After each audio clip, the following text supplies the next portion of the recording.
kotoran dosa dan maksiat. Kerana itu Rasulullah sallallahu alaihi wasallam bersabda, "Man shoma Ramadana imanan wa ihtisaban ghufira lahu ma taqaddama min dhanbi."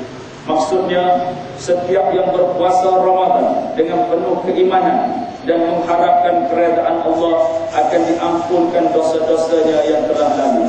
Seorang Muslim sejati mestilah menyadari betapa bahayanya maksiat dan betapa besar pula kemurkaan Allah terhadap pelaku-pelaku dosa itu, baik di dunia maupun di akhirat. Perkara ini tidak boleh dipandang remeh sebagaimana yang dilihat oleh sebahagian masyarakat Islam hari ini, yang seolah-olah memandang sepi kepada isu dosa dan pahala. Seolah-olah kita bebas melakukan apa saja di dunia ini, apa yang kita suka, biarpun Allah Subhanahu wa taala murka. Sikap sebegini bukan sikap pengikut Nabi Muhammad sallallahu alaihi wasallam. Sidang jemaah yang dirahmati Allah sekalian, Ramadan tahun ini disambut tak kala negara sedang menyambut bulan kemerdekaan. Ini adalah merupakan satu kebetulan yang cukup baik kepada umat Islam dalam menghayati erti kemerdekaan yang sebenarnya. Kerana Ramadan juga adalah bulan kemerdekaan yang memerdekakan manusia daripada api neraka. Bahkan kedatangan Islam dan semua risalah yang dibawa oleh para rasul adalah untuk memerdekakan manusia. Memerdekakan manusia dari penyembahan kepada makhluk kepada penyembahan hanya kepada Allah Subhanahu wa taala.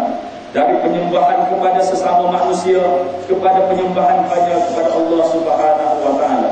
Sebagaimana firman Allah Subhanahu wa taala, "Wa laqad ba'atsna fi kulli ummatin rasulan an ya'budullaha wajtanibut taghut." Dan pada setiap umat itu diutuskan seorang rasul bagi menyeru manusia, sembahlah Allah sahaja dan jauhi taghut. Sehubungan dengan itu, di pagi Syawal yang mulia ini, marilah kita cuba memahami kemerdekaan dan penyembahan dalam arti katanya yang sebenar, bagi menyelamatkan diri kita dari terjebak dalam penyembahan dan perhambaan kepada selain daripada Allah Subhanahu wa taala. Waliyadzubillah. Dalam hal ini, marilah kita menghayati satu kisah dari sirah baginda Rasulullah sallallahu alaihi wasallam, di mana apabila Adi bin Hatim sebelum Islamnya masuk menemui Rasulullah sallallahu alaihi wasallam dengan salib tergantung di lehernya, maka Rasulullah sallallahu alaihi wasallam membacakan, "Ittakhadhu ahbarahum wa rubbanahum arbaban min dunillah." Sesungguhnya orang-orang Yahudi dan Nasara menjadikan pendeta-pendeta mereka, rahib-rahib mereka sebagai sembahan selain daripada Allah. Lalu Adi bin Hatim menegaskan, "Kami orang-orang Kristian, wahai Muhammad, tidak menyembah padri-padri kami."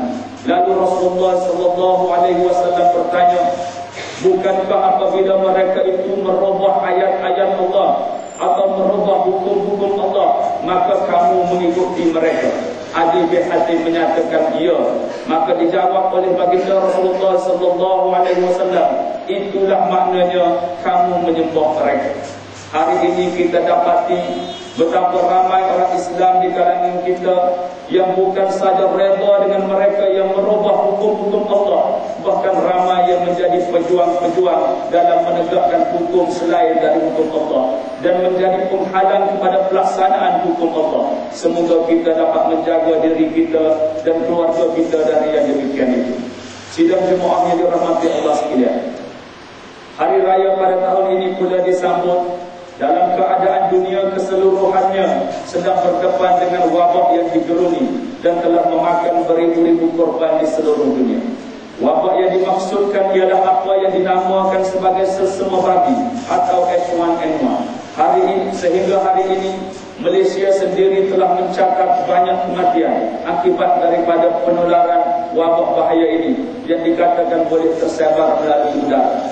Setiap hari kita menangkap di dada-dada akhbar dan berita-berita berkaitan dengan kematian wabak H1N1 ini, sama ada di Malaysia maupun di tempat-tempat lain di seluruh dunia.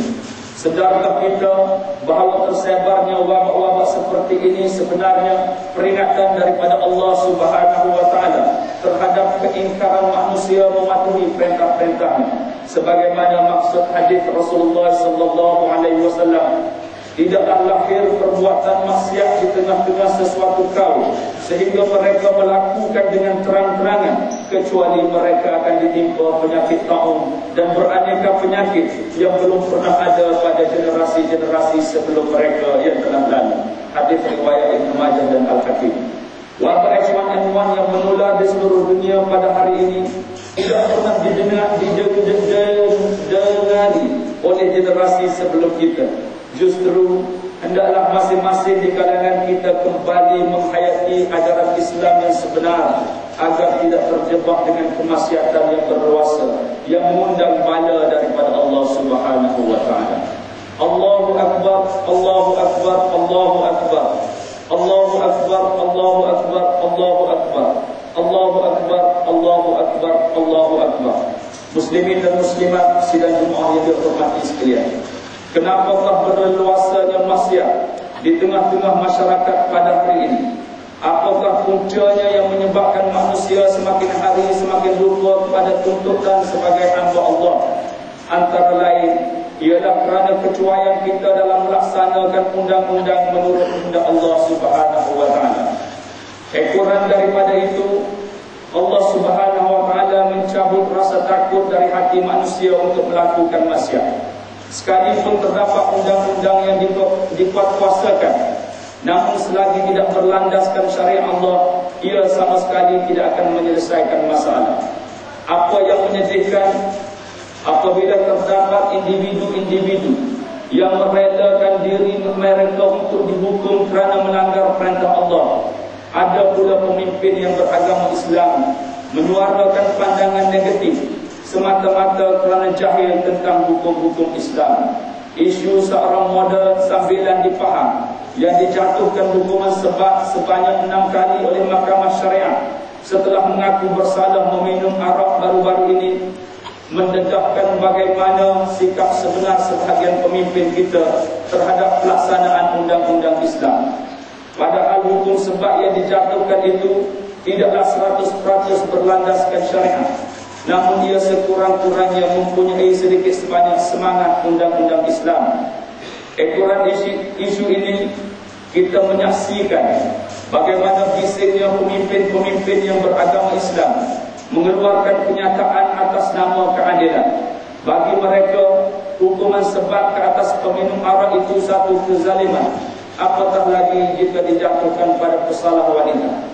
Sedangkan mereka bahawa hukum sebat mengikut undang-undang sivil lebih menyeksakan dan lebih tepat untuk dikatakan sebagai zalim dan ganas.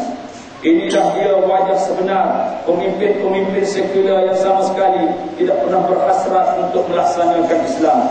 Firman Allah Subhanahu wa taala, wa anihkum bainahum bima